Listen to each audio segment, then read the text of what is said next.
Hi everyone. இன்றைக்கி நம்ம என்ன பார்க்க போகிறோம் அப்படின்னா, how to present law paper. இது யாருக்கு அப்படின்னா சிஏ ஸ்டூடெண்ட்ஸ். இப்போ 12th முடிச்சுட்டு ஃபவுண்டேஷனுக்கு போனாலோ இல்லை நீங்கள் இன்டருக்கு டைரெக்டாக வந்து சேர்ந்தாலோ எல்லா பேருக்கும் இருக்கக்கூடிய ஃபஸ்ட்டு டவுட் அப்படி என்ன அப்படின்னா, எப்படி நம்ம லாவை அப்ரோச் பண்ணுறது அப்படின்னு தான். ஏன்னா நம்ம பிகாமோ இல்லை அக்கௌண்ட்ஸ் பேஸ்டு ஏதோ ஒரு டிகிரி எடுத்துகிட்டு நீங்கள் சிஏ படிக்க வந்தீங்கன்னா ஃபஸ்ட்டு உங்களுக்கு பெரிய சேலஞ்சிங்காக இருக்கிறதே லா பேப்பர் தான். லாவை எப்படி நம்ம ஹேண்டில் பண்ணுறது அப்படின்றதே நம்மளுக்கு தெரியாது. ஏன்னா லா வந்து நம்ம இது வரைக்கும் சின்ன பிள்ளையிலேருந்து பிறந்ததுலேருந்து நம்ம அதை தனியாக எடுத்து படித்ததே கிடையாது. இதுதான் நம்ம பண்ணணும், இப்படி தான் ப்ரெசென்ட் பண்ணணும், இதை இப்படி படிக்கணும் அப்படின்றத நம்ம யாரும் சொல்லி கொடுத்ததும் கிடையாது, நம்ம படித்ததும் கிடையாது. அதனால் நம்ம சிஏ அதே மாதிரி 12th வரைக்கும் நம்ம லாவை பற்றி யோசித்ததே கிடையாது. பிகாம் ப்ளஸ் எம்காம் முடிச்சிருந்தாலும் நீங்கள் அந்த மாதிரி லாவை எந்த இதுலேயுமே நீங்கள் படிச்சிருக்க வாய்ப்பே கிடையாது. அதனால் நீங்கள் சிஏ ஜேர்னி உள்ளே வரும்போது ரொம்ப கஷ்டமாக இருக்கும். இந்த லா பேப்பர் மட்டும் எல்லாருக்குமே பெரிய சேலஞ்சிங்காகவே இருக்கும். ஆனால் என்னையை பொறுத்தவரை இருக்கிறதுலே ஈஸியான சப்ஜெக்ட் அப்படின்னா லா தான். ஏன் சொல்கிறேன்னா, லாவில் தான் நீங்கள் ஈஸியாக மார்க் ஸ்கோர் பண்ணலாம். ஸ்கோரிங் பேப்பரே அப்படின்றது லா தான். ஏன்னா அதுதான் நீங்கள் ஈஸியாக கான்செப்சுவலாக ஈஸியாக அண்டர்ஸ்டாண்ட் பண்ணி ஈஸியாக எழுதக்கூடிய ஒரு ஒரு பேப்பரு. அதை வந்து ஃபஸ்ட்டு நீங்கள் பொதுவாக இது வரைக்கும் யாரும் அட்டம்ப்ட்ஸ் வச்சுருந்தாலோ சிஏ ஸ்டூடெண்ட்ஸ் இன்டராக இருந்தாலும் சரி ஃபவுண்டேஷனாக இருந்தாலும் சரி யாரும் அட்டம்ப்ட்ஸ் வச்சுக்கிட்டே வரீங்க, லாவில் மட்டும் எனக்கு இதாகுது, லாவில் மட்டும் மார்க் கம்மியாக இருக்குது அப்படின்னா இந்த வீடியோ ஃபுல்லாக பாருங்கள். மறக்காமல் ஃபுல்லாக பாருங்கள், எதையுமே நீங்கள் ஸ்கிப் பண்ணாமல் பாருங்கள். ஃபஸ்ட்டு லா பேப்பர் எப்படி நம்ம அப்ரோச் பண்ணுறது அப்படின்னு சொல்கிறேன். ஃபஸ்ட்டு லா பேப்பரை வாங்கணும்னு நீங்கள் ஃபஸ்ட்டு என்ன பண்ணணும், ஃபஸ்ட்டு 15 minutes இருக்குல்ல, ஃபஸ்ட்டு ஒரு அவுட்லைன் போட்டு வச்சுருங்க. எல்லாத்தையுமே நீங்கள் வாசிச்சிங்கன்னா டைம் ஆயிரும். ஃபஸ்ட்டு கொஸ்டின் இருக்குது பாருங்கள். ஃபஸ்ட்டு கொஸ்டினை வந்து கிளாரிட்டியாக ஃபஸ்ட்டு நீங்கள் ப்ரெசென்ட் பண்ணணும். ஃபஸ்ட்டு கொஸ்டினை வந்து கிளாரிட்டியாக ப்ரெசென்ட் பண்ணணும். ஏன்னா ஃபஸ்ட்டு கொஸ்டின் தான் நம்மளோட ஃபேஸ் இண்டெக்ஸ் மாதிரி. நம்ம மூஞ்சியை பார்த்து எப்படி நம்மளை கணக்கு பண்ணுறாங்களோ அது மாதிரி எக்ஸாமினர்ஸுக்கு வந்து ஃபஸ்ட்டு கொஸ்டின் தான் மெயினான விஷயம். ஃபஸ்ட்டு கொஸ்டினை பார்த்துட்டாலே சரி பையன் கிளாரிட்டியாக இருக்கான் அப்படின்ற மாதிரி அவங்களுக்கு ஒரு மைண்ட் தாட் வந்துடும். அதுக்கப்புறம் எல்லா பேரும் கண்டிப்பாக நீங்கள் எழுதுனதுக்கு தான் மார்க் போடுவாங்க.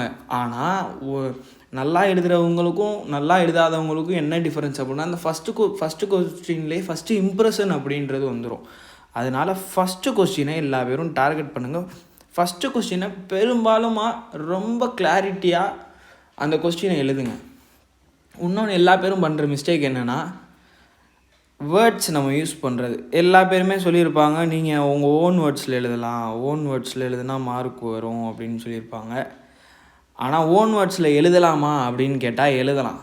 ஆனால் கிராமட்டிக்கலாக இப்போ நீங்கள் பொதுவாக லா புக் எடுத்து பார்த்தீங்கன்னா உங்களுக்கே தெரியும், நம்ம நார்மலாக யூஸ் பண்ணுற இங்கிலீஷை காட்டிலையும் அது வந்து பிரிட்டிஷ் இங்கிலீஷ் மாதிரி இருக்கும். அதோட ஒரு மாடுலேஷனே வேறு மாதிரி இருக்கும். பாஸ்ட் டென்ஸில் பேசின மாதிரியே இருக்கும். எல்லா கொஸ்டினும் ஹேவ் பீன், ஹேஸ் பீன் அப்படின்னு போட்டு ஒரு வேர்டையுமே. இப்போ ஒரு நம்ம ஜெயிலுக்கு போகணும் அப்படின்னா we want to go to jail அப்படின்னு நம்ம சொல்லுவோம். ஆனால் அது இம்ப்ரிசன்மெண்ட்டுன்னு அவங்க சொல்லியிருப்பாங்க. இந்த மாதிரி க்ளூ வேர்ட்ஸ் இருக்குல்ல, இந்த மாதிரி க்ளூ வேர்ட்ஸை நீங்கள் அண்டர்லைன் பண்ணி அந்தந்த ப்ரொவிஷனில் தனியாக படிச்சுக்கோங்க. ஏன்னா இந்த க்ளூ வேர்ட்ஸை தான் அவங்க எதிர்பார்ப்பாங்க. ஏன்னா நீங்கள் கோட் லாங்குவேஜ் இதுதான், நீங்கள் அங்கே என்ன கொடுத்துருக்கோ அதை எழுதணும். நீங்கள் மொத்தமாகவே வேர்டையே மாற்றி சென்டென்ஸையே மாற்றி எழுதுனீங்கன்னா அது சரி வராது, மார்க் உங்களுக்கு கிடைக்காது. அதனால் க்ளூ வேர்ட்ஸுன்றதை நீங்கள் அண்டர்லைன் பண்ணி எது கோராக என்ன ஆன்சர் அங்கே தேவையோ அதை மட்டும் எழுதுனா போதும். அதே மாதிரி பொதுவாக லா பேப்பரில் எப்படி கொஸ்டின் கேட்பாங்க அப்படின்னா, கேஸ் பேஸ்டாக கேட்பாங்க. கேஸ் பேஸுக்கு எப்படி ஆன்சர் பண்ணணும் அப்படின்னா, ஃபஸ்ட்டு நல்லா கிளாரிட்டியாக உங்கள் போர்ஷன் எல்லாத்தையுமே கம்ப்ளீட் பண்ணிடுறீங்களா, பண்ணிவிட்டு கொஸ்டின் பேப்பர் எடுங்க. கொஸ்டின் பேப்பரை எடுத்து ஒரு கொஸ்டினாக வாசிங்க. நீங்கள் எவ்வளோக்கு கொஸ்டின் ப்ராக்டிஸ் பண்ணுறீங்களோ அவ்வளோக்கு லா உங்களுக்கு ஈஸியாகிக்கிட்டே இருக்கும். இந்த கொஸ்டினை எடுத்து பார்த்துட்டு ஃபஸ்ட்டு கொஸ்டினை நல்லா ரீட் பண்ணுங்கள்.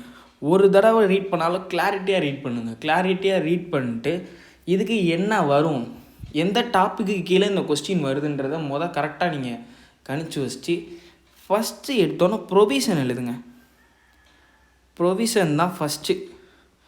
ப்ரொவிஷன்னா என்னென்னா, இப்போ என்ன கொஸ்டின் கேட்டிருக்காங்களோ அதுக்கு எந்த லா அப்ளிகபிள் ஆகுமோ அதில் எல்லா பேரும் சொல்லுவாங்க செக்ஷன் தேவையில்லை அப்படின்னு. ஆனால் செக்ஷன் எழுதுகிறவங்களுக்கும் செக்ஷன் எழுதாதவங்களுக்கும் வித்தியாசம் இருக்குது. கண்டிப்பாக நான் செக்ஷன் படிச்சுட்டு போங்கன்னு சொல்ல மாட்டேன். ஆனால் செக்ஷன் படிச்சிங்கன்னா உங்களுக்கு ஒரு பெரிய ப்ளஸ்ஸு. ஏன்னா நீங்கள் கரெக்டான செக்ஷனை நீங்கள் எழுதிட்டிங்கனாலே நீங்கள் அவ்வளோ கிளாரிட்டியாக இந்த சப்ஜெக்டில் இருக்கீங்க அப்படின்றத எக்ஸாமினர் புரிஞ்சுக்கிடுவாங்க. அதனால் கொஞ்சம் நல்லா படிச்சிட்டிங்க அப்படின்னா செக்ஷனை கண்டிப்பாக படிச்சுட்டு போங்க. ஆனால் செக்ஷன் கண்டிப்பாக எழுதணுன்றது அவசியம் கிடையாது. ஆனால் செக்ஷன் கண்டிப்பாக படிச்சுட்டு போங்க. என்னை கேட்டால் நான் ப்ரிஃபர் சொல்கிறது அதுதான். நான் லாவில் 60+ எடுத்திருந்தேன் ஃபவுண்டேஷனில். இன்டர்லேயும் கண்டிப்பாக எடுப்பேன்னு எனக்கு நம்பிக்கை இருக்குது. அதை வச்சு தான் சொல்கிறேன். செக்ஷனை கண்டிப்பாக படிச்சுட்டு போங்க. படிச்சுட்டு ஃபஸ்ட்டு ப்ரொவிஷன் எழுதிட்டு செக்ஷன் எந்த செக்ஷனுக்கு கீழே வருதோ எழுதிட்டு அந்த ப்ரொவிஷனை அக்கார்டிங் டு என்ன ஆக்ட் வருதோ அந்த ஆக்ட் எழுதி ப்ரொவிஷனை கரெக்டாக எழுதிட்டு நெக்ஸ்ட்டு அந்த ப்ரொவிஷன் இந்த கொஸ்டினில் என்ன கேட்டிருக்காங்க அப்படின்றத நீங்கள் ப்ரொவிஷனுக்கு அடுத்து எழுதுங்க. இந்த இந்த இந்த கேஸ் அப்படின்னு சொல்லிட்டு இந்த கிவன் கேஸ்ன்னு போட்டு என்ன என்ன என்ன கொஸ்டினில் கேட்டிருக்காங்களோ அதை எழுதுங்க. அப்படியே இதையும் இந்த ப்ரொவிஷனையும் அந்த கொஸ்டினில் இருக்கிறதையும் கனெக்ட் பண்ணி எழுதுங்க. இந்த ப்ரொவிஷனில் நான் இப்படி சொல்லியிருக்காங்க, அதனால் இந்த கேஸில் இப்படி நடந்திருக்கனால இந்த மாதிரி நடந்திருக்கு அப்படின்றத நீங்கள் இங்கிலீஷ்லேயே எழுதணும். எப்படின்னா லாங்குவேஜில் புக்கில் என்ன லாங்குவேஜில் இருக்கோ அந்த லாங்குவேஜில் எழுதணும். உங்கள் ஓன் லாங்குவேஜில் எழுதாதீங்க. அதை நான் ப்ரிஃபர் பண்ண மாட்டேன். கண்டிப்பாக அது தப்பாக தான் வரும், மார்க் உங்களுக்கு குறையும். அதே மாதிரி அப்படியே ரெண்டையும் கனெக்ட் பண்ணிவிட்டு ஃபஸ்ட்டு அந்த ப்ரொவிஷனில் இருக்கிறதும் அடுத்து இந்த கிவன் கேஸில் இருக்கிறதையும் கம்பேர் பண்ணி ஒரு கன்க்ளூஷன் கொடுங்க. அந்த கன்க்ளூஷன் தான் புக்கில் இருந்திருக்கணும். ஏன்னா நீங்கள் ஐசிஐ புக் எடுத்துக்கோங்க. ஐசிஐ புக்கில் எல்லாத்துக்குமே எக்ஸாம்பிள் இருக்கும். எக்ஸாம்பிளை தனித்தனியாக நீங்கள் ஒரு எக்ஸாம்பிளாக எடுத்து ப்ராக்டிக்கலாக உங்கள் கையிலே வரைஞ்சி பாருங்கள்.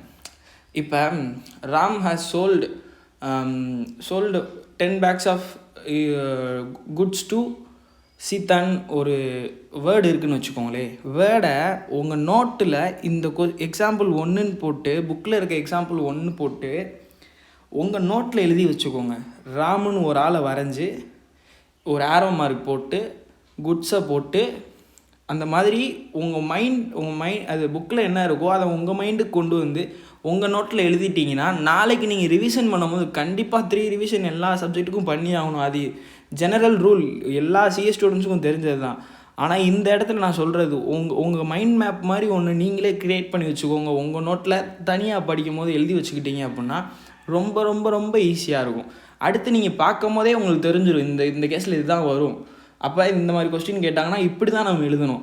அந்த இடத்துல கீழே கீவேர்ட்ஸ் எல்லாமே எழுதி வச்சுக்கோங்க. இந்த மாதிரி ப்ரிப்பேர் பண்ணும்போது எழுதி வச்சிட்டிங்கன்னா எக்ஸாமில் நீங்கள் சூப்பராக ப்ரெசென்ட் பண்ணலாம். அதே மாதிரி மெயினான விஷயம், எல்லா பேரும் பண்ணுற தப்பு டிஸ்கிரிப்டிவாக இருக்குது. நான் ஸ்கிப் பண்ண போகிறேன், எனக்கு தெரிஞ்ச கொஸ்டினை மட்டும்தான் எழுத போகிறேன். இதை மட்டும் வாழ்க்கையில் பண்ணிடாதீங்க லா பேப்பரில். ஏன் அப்படின்னா டிஸ்கிரிப்டிவ் பேப்பரில் நம்ம லா பேப்பர் 9 எப்படி இருந்தாலும் 100க்கு 100 எழுதியே ஆகணும். ஏன்னா நிறையா ஸ்டூடெண்ட்ஸ் பண்ணுற தப்பு இதுதான். நம்ம 90க்கு எழுதினோம்னா 60 கூட வராது. அதனால் எதையுமே ஸ்கிப் பண்ணிடாதீங்க. 100% எழுதுங்க. எல்லாத்தையுமே கிளியர் அண்ட் கிளாரிட்டியாக எழுதுங்க, அதுவே போதும். அதே மாதிரி டைமிங்கை நல்லா யூஸ் பண்ணிக்கோங்க. டைமிங் இங்கே பெஸ்ட்டு ரோல் ப்ளே பண்ணும். ஏன்னா லாவில் ஃபுல்லாக டிஸ்கிரிப்டிவ்னால நம்ம எழுதி பார்த்துருக்க மாட்டோம். எப்படினாலும் ஏதாச்சும் ஒரு கொஸ்டினை எடுத்து போட்டு எழுதுங்க. ப்ரொவிஷன் கன்க்ளூஷன் இந்த கேஸ் அப்படின்னு சொல்லிட்டு போட்டு ஒன்றா எழுதி பாருங்கள். ஸ்பீடு இப்போ மொத்தம் 6 கொஸ்டின் என்னமோ இருக்கும். அந்த எத்தனை கொஸ்டின் இருக்கோ அதுக்கு தகுந்த மாதிரி டைமை நம்ம டிவைட் பண்ணிவிட்டு இந்த ½ an hour இவ்வளோ முடிச்சிருக்கணும், இத்தனை மார்க்குக்கு நம்ம முடிச்சிருக்கணும், கண்டிப்பாக 100% அட்டன் பண்ணியிருக்கணுன்ற மைண்ட் செட்லேயே போங்க. ப்ராக்டிஸ் பண்ணி வச்சுக்கோங்க. 100% நான் எழுதிடுவேன் அப்படின்றது நீங்கள் எக்ஸாமுக்கு போகிறதுக்கு முன்னாடியே உங்களுக்கு தெரியும், கண்டிப்பாக எழுதிடுவேன் அப்படின்னு. எதையுமே ஸ்கிப் பண்ணவே பண்ணிடாதீங்க. கண்டிப்பாக எல்லாத்தையும் அட்டன் பண்ணுங்கள், கண்டிப்பாக மார்க் கிடைக்கும். ஈஸியாக எக்ஸம்ஷன் வாங்கலாம். என்னை கேட்டால் நான் சொன்ன டிப்ஸை ஃபுல்லாத்தையும் ஃபாலோ பண்ணுங்கள், ஈஸியாக எக்ஸம்ஷன் வாங்கலாம். All the best every one. எல்லா பேருக்குமே ஆல் த பெஸ்ட். வர செப்டம்பர் எக்ஸாம் நல்லா எழுதுங்க. யார் உங்களுக்கு ரிசல்ட் நல்லபடியாக வந்தால், லாவில் நல்லபடியாக வந்தால் எனக்கு ஷேர் பண்ணுங்கள். எதுவும் ஒரு டவுட்டு, ஏதாவது ஒரு டாப்பிக்கில் டவுட்டாக இருக்குது, இந்த டாபிக் எனக்கு புரியலை ப்ரோ, இதை கொஞ்சம் எக்ஸ்பிளைன் பண்ணுங்கள் ப்ரோ, கான்செப்சுவலாக கொஞ்சம் சொல்லிக் கொடுங்க ப்ரோ, அப்படி எதுவும் வீடியோ போடணும் அந்த மாதிரின்னு கேட்டிங்கன்னா கண்டிப்பாக எனக்கு என்னோடய கமெண்ட்டில் போடுங்க, நான் கண்டிப்பாக ரெஸ்பாண்ட் பண்ணுவேன். அதே மாதிரி இதே மாதிரி கான்செப்சுவலான கண்டென்ட் வேணும் அப்படின்னா நம்ம கான்செப்ட் ஆஃப் சிஏ சேனலை சப்ஸ்கிரைப் பண்ணுங்கள். Thank you every one.